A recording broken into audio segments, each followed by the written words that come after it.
Hello mga tol, tayo nagbabalik para ituro ko sa inyo kung paano gumawa ng Ronin wallet. Magagamit natin ito sa mga paparating na laro sa Sky Mavis, no?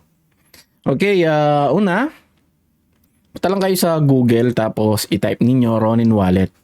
May makikita kayo dito yung may chrome.google. Ayan, extension siya mga tol, no?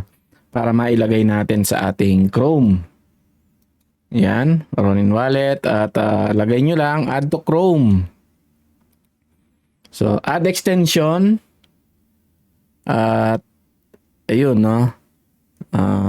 Ayan, may nakalagay dyan. Pwede mong i-turn on sync pero ako i-close ko na muna. So, mga tol, yan, makikita nyo dito yung puzzle piece. Ang gawin ninyo para nakalitaw lagi si Ronin Wallet ay ipin ninyo mga tol. Ayan. Lagi siyang nakapin. Ngayon, click nyo lang to. Yan. At may makikita kayong get started. Get started, click lang natin. At kung wala pa kayong Ronin, no? Kung meron na kayong Ronin, ang gawin nyo lang is i-import ninyo yung mga seed phrase ninyo. Para lang ito sa tutorial, no, ipapakita ko sa inyo yung mga seed phrase or yung mga 12 key pass, mga ganon, kung ano man yung tawag nila. Papakita ko dito pero kayo dapat itago ninyo yon at ilista ninyo, isulat ninyo sa notebook, wag sa computer. Baka pag nasira yung computer ninyo, hindi na ninyo marirecover. Doon na lang sa notebook, isulat ninyo. So, I'm new. Yan. So, allow tracking lang natin. Create with secret recovery phrase. Click lang natin yan. At lagay kayo ng password, no? Kunwari ako maglalagay ng password ay 1, 2, 3, 4, 5. 1, 2, 3, 4, 5, 6, 7, 8. Ayun, 8. Ayan. Sample lang yan. 1, 2, 3, 4, 5, 6, 7, 8. Check natin kung pareho yun. Create wallet. Lilitaw ito at yan yung mga ano ninyo. Yan yung mga seed phrase ninyo. Pagka kinlik mo yung reveal, magre-reveal yan. So dito pagka kinlik ninyo yung reveal, kailangan naka-ready na yung mga pansulat ninyo. Ako since ano lang to, no? Since anong tawag dito? Tutorial lang to. Gagawin ko ay i-screenshot ko na lang mga tol. TextMeet. Screenshot ko para magawa ko mamaya yung sample natin. Hintayin lang natin, no? Okay, matagal-tagal at magpa-pop up din yung ano ko, TextMeet. Yung pang screenshot ko yun, hindi kasali sa inyo. Okay, ayun yung pang screenshot ko, no? I-ready ko lang tapos reveal seed phrase. Ayun, lumitaw lang yung mga seed phrase ko. Ngayon, i-screenshot ko. At yan, no? Copy, ayan na siya. So para hindi lang ako malito. Kasi pagka kinonfirm ko to, magtatanong siya ng mga numbers kung ano ba yung nakasulat dyan. Confirm seed phrase. Ngayon tinanong niya kung ano yung number 2. Ano ba yung number 2 natin? Pilot. Ayan. Nakalagay naman kasi dito. Ayan, 2. Oh. Tapos number 4 is kangaroo. Kangaroo. Then yung number 8 ay soldier. Soldier.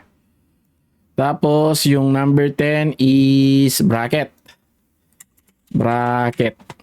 Okay, continue lang natin at ayun, may wallet ka na. So, ano yung password na ginawa natin dito? 1 to 8, di ba? So, kunwari, nalock natin. Ayun, nalock natin, di ba? At lalagin lang natin, lalagay lang natin yung password.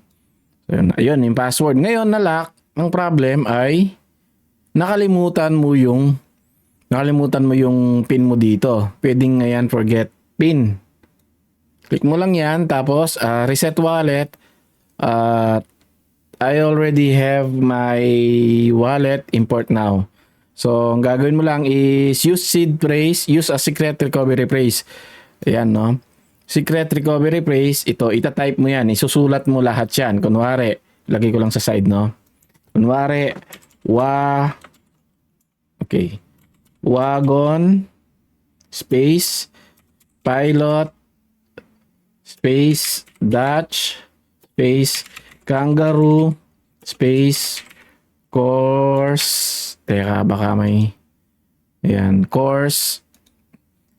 Tapos Cigar, para alam natin. Then, shuffle, soldier, lahat, itatype mo. Ranch, kaya mahalaga may sulat mo to mga tol. Tapos bracket, and then heal, ketchup. Yan yung function ng ng mga seed phrase. Ngayon gagawa tayong number. Kanina 1 2 3 4 5 6 7 8, ngayon 8 7 6. Mali. Nagkamali ako ng type. 8 7 6 5 4 3 2 1. Check. Ayun. 8 7 6 5 4 3 2 1. Import wallet. At boom, nandyan ulit yung wallet ninyo mga tol. Ayan o. Okay? So, ganun lang yung pag-create ng Ronin wallet. Ngayon, magki-create naman tayo ng MetaMask sa susunod na video na yun para madali kong maitag. Okay, thank you for watching and God bless.